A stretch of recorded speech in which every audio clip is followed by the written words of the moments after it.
बस खाली माय बस. इकडे तुझे मित्र आहेत ना, ये. टोळीचा मालक दिसतोय ते.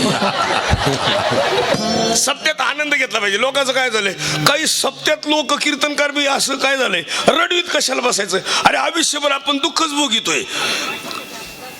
असं दे असं, आपण दुःखच भोगतोय.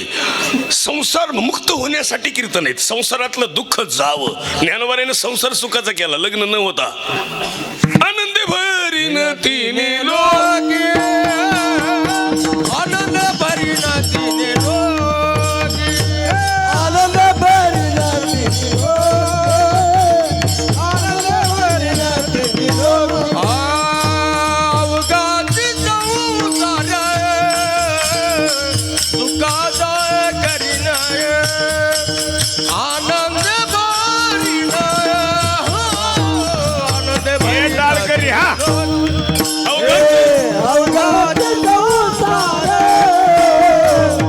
सुखाचा करीन, आनंद भरीन तिने लोके. बाबांनी सुंदर प्रमाण म्हणलं, त्यांच्यासाठी टाळ्या वाजवा. आकाश बाबा उभा राहा, टाळ घेऊन उभा राहा, कडला उभा राहा. कधी कधी माईक ओढून म्हणीत जा ना बाया, उभा राहा उभा राहा. तू का कथेलाच आणलास होय फक्त, जरा मध्ये उभा राहा. म्हणतंय सुंदर म्हणतंय, एकमेकाला द्यायचं असं.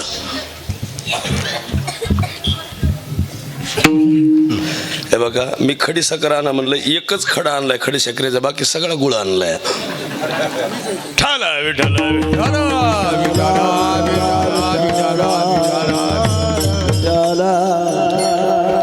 ज्ञानोबाने जर जन्माला आले नसते तर लय अवघड अवस्था असते. ज्ञानोबाने जी जपलं, जे तुम्हाला आम्हाला दिलं, ते आतापर्यंत कुणी जपलं असेल त्याच्यासाठी मानाचा मुजरा. त्याच्यामध्ये चुकून सगळे जण मला आले असते, सगळ्याचं कल्याण झालंय. पण खरं तर महाराष्ट्रामधलं हे सगळं परंपरा, सांप्रदायिक परंपरा ज्यांना जपली. आता लोकांना ज्ञानेश्वरी सहज वाचता येते, पण इंग्रजानंतर सुद्धा ठुली, मोगलाई नंतर ठुली. 5 शाही होत्या या महाराष्ट्रात, 5. तसं भारतातच होत्या. जर चुकून छत्रपती जन्माला आले नसते तर तुमच्या कपड्याला कुंकू नसतं, यांच्या कपड्याला गंध नसता, आणि आमच्या वारकऱ्याच्या कपड्याचा अष्टगंध नसता. नसतं काही. अहिल्यादेवी होळकरनं जर जन्माला आले नसते तर तुम्हाला कसं का होईना, पण एकदा का होईना सती जावाच लागलं असतं. ती पप्याचा बाप पेताडा असो नाही तर कसा असो. अहिल्यादेवी होळकरांनी क्रांती केली, पती नंतर राज्य चालवलं. अशा स्त्रिया महाराष्ट्रात झाल्या. आंबेडकर जन्माला आले नसते तर संविधान कोणी लिहिलं असतं. सावित्रीबाई फुले जन्माला आल्या नसत्या तर तुम्ही शिक्षण शिकलंच कसं असतं मुलींनी. हे लोकांचं काय झालंय, गुरुवारी खरं तर सावित्रीबाई फुलेंचा फोटो पुजावा, पण महिला मंडळ ते करत नाहीत. अजून कुणाच्याच घरी सावित्रीबाईचा फोटो नाहीये. हा, लक्ष्मीचा आहे, पण लक्ष्मी बघितली नाही तिचा आहे, आणि खरी लक्ष्मी घरात उपाशी आहे. 99% सुनाई सासूला बोलत नाहीत आणि गुरुवार पूजितात. जी बाई सासूला बोलत नाही, जी सासऱ्याला बोलत नाही, जी नंदाला बोलत नाही, जी नंदाची पोरं सांभाळीत नाही, जी भाचीच्या लग्नाला मदत करत नाही, अशा स्त्रीनं गुरुवार नवरात्र अजबा धरायचा नाही. तिनं फक्त हिंडगी पौर्णिमा धरायची.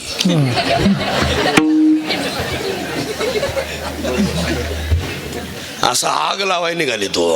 अरे तुला खरे जर लक्ष्मी कळत नसेल, लक्ष्मी मंदिरातली बोलत नाही. बोलत नाही याचा अर्थ बोलतच नाही. आता गणपतीला मोदक दिले, गणपतीनं कवा खाल्ले? खाली कुठं गणपतीनं?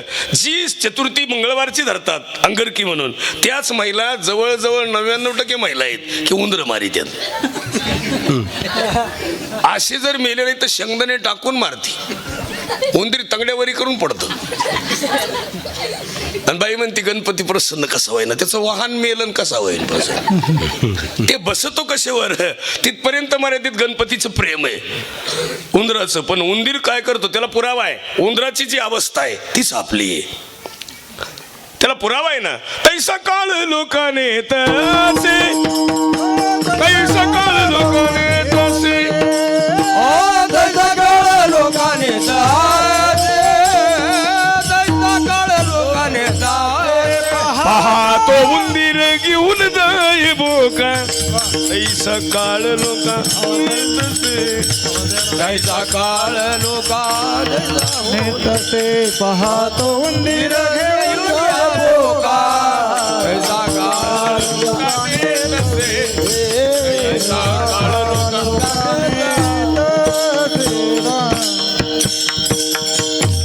सगळ्याला समान द्या, आवाज चांगले गायकाला द्यायचा.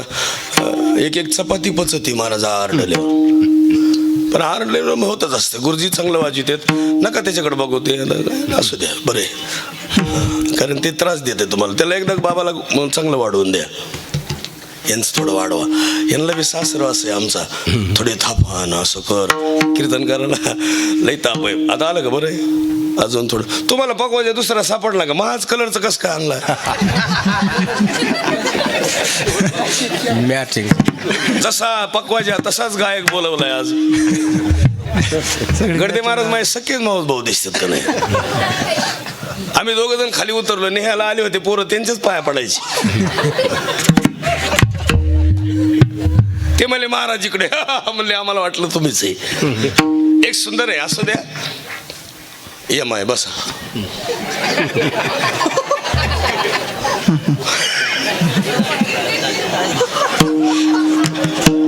ठाला विठाला. आज काय होईना, आज जर बोललं म्हणजे उद्या कोणी लवकर आलं आणि उशीर आलं तरी मागं जाणार, पण उद्या मी नसणार, नाही तर ह्या चेक करून येणार. कालचा आज नाही ना. आणि एक सुंदर आहे, कधीतरी एकदा ध्यानात ठेवायचं, आपला प्रवास सुखाचा होणार आहे. आपण कोण आहे माहिती, प्रवासी तो. आता बघा बरं, मी 400 किलोमीटर आलं तरी टवटवीत आहे की नाही? हसल्यावर तरी बरा दिसतो का नाही? आणि इथं चांगले कीर्तनाला येताना पावडर लावून यावं का? काही गरज आहे का? आता मी मगाशी फेटा बांधित होतो, चोपदार म्हणायची पावडर लावायचं का? मला लावलं असतं, पण जांभळावर मीठ चोळल्यासारखं होतं यार. याला वरून नाही सजवायचं, याला आतून सजवायचं. आणि याला जर आतून सजवलं ना, हे सुखी होतंय. आता लोकांनी काय केलं माहिती का? याला वरून सजवायचं. वरून फरची, आतला कॉलम खास पाहिजे. वरून किती फरशी बसवली, आतले गज जर चांगले नसले तर स्लॅब कुठं येईन? मोकांडीच येणार. त्याला वरून नको, वरून कलर कशाला देतो तो? वरून तू किती गोड कर, आतला गज कसा आहे त्याच्यावर बिल्डिंग आहे.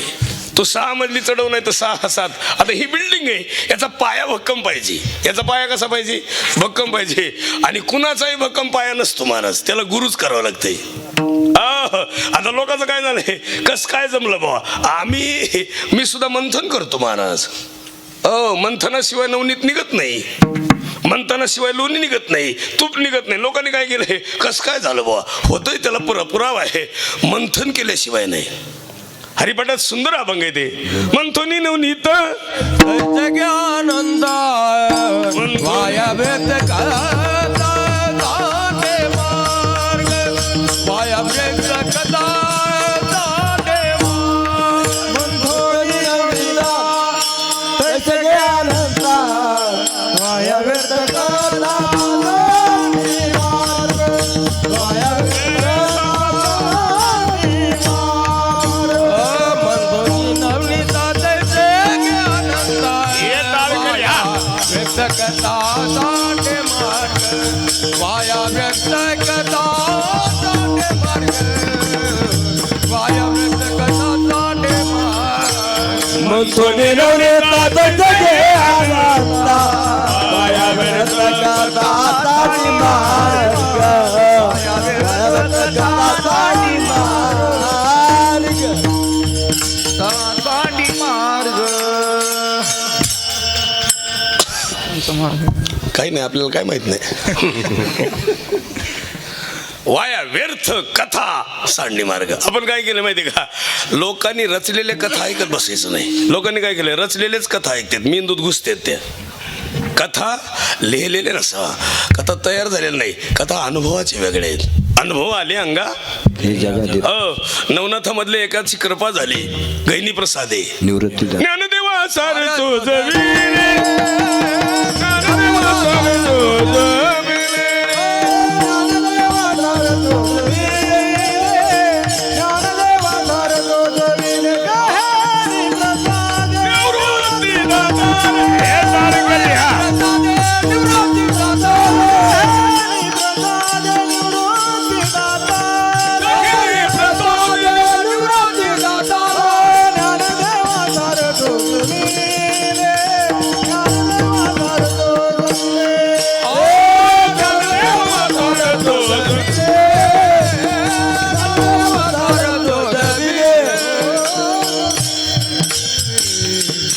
कृपा झाल्याशिवाय ज्ञानोबरावर कृपा झाली, पण कुणाची? दादाची झाली. आणि दादाला कुणाची कृपा आहे? गहिनीनाथाची. आता ज्यांना मिळालं त्यांना समाजाला वाटलं, नसतं वाटलं तर आपल्याला काय मिळालं असतं? आता लोक म्हणले हे आम्ही परमार्थ करतोय, पण ते मिळाला म्हणून, नसतं तर काय केलं असतं? शरीराचीच किंमत कळत नाही लोकांना. आता लोक काय म्हणते माहिती का, हा गडी माकडापासून झाला. नाही नाही नाही, बरं हा जर माकडापासून झालाय बरोबर आहे, तर त्या ह्याच्या काळात कावळा होता, माकड होतं तेव्हा. मग माकडाचा माणूस झाला, कावळ्याचं काय झालं? कावळाच झाला. उंदराचं काय झालं? उंदीरच झालं. डुकराचं काय झालं? डुकरच झालं. हो, म्हशीचं काय झालं?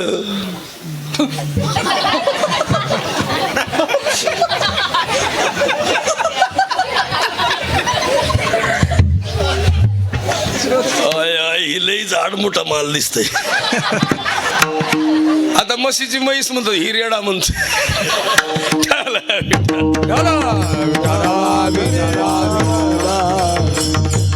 आपण माकडापासून नाही, की मोठ्या ऋषीने सांगितलं आम्ही माकडापासून नाही, अजिबात नाही. आम्ही ऋषी महंत महापुरुषांचे कृपा आशीर्वादाने आमचा जन्म आहे. विठ्ठल विठ्ठल.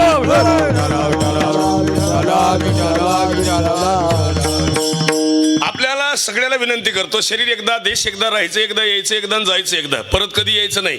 लोकांना असं वाटतं बनसारोळा माझा आहे, तुझं कधीच झालं नाही. मागच्याचं कधी होणार नाही, आणि पुढच्याचं कधी होणार नाही, आणि ज्याचं आहे त्याचं नाहीये. लोकांनी भ्रमात राहू नये. लोक नुसते भ्रमात आहेत. हे आपलं आहे. हे कशाचं आपलं आहे? तुझं हे पोरं आहे सगळे, बैठे बैठे सावधान, पोरं नीट बसायचं.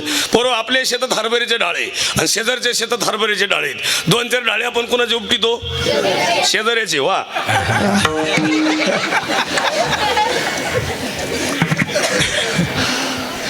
बाबा कुठे गेले? गोरे बाबा कुठे आहेत? बाबा गेले.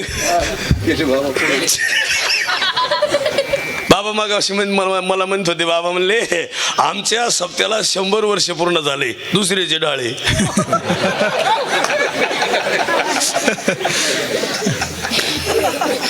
शंभर वर्ष जर दुसरीचे डाळे तर कवर उपटी द्या बाबा. काय डोकला, जरा खराबच माल आहे हा. हे बरोबर, बैठे बैठे सांग, ताईट ताईट बसायचं, लय मोडू नका, ताईट नका बसवलंय. सगळ्यांनी टवटोय. बाळा खाली बस रे दाद्या. हा बस खाली माय बस. इकडे तुझे मित्र आहेत ना, ये. टोळीचा मालक दिसतोय.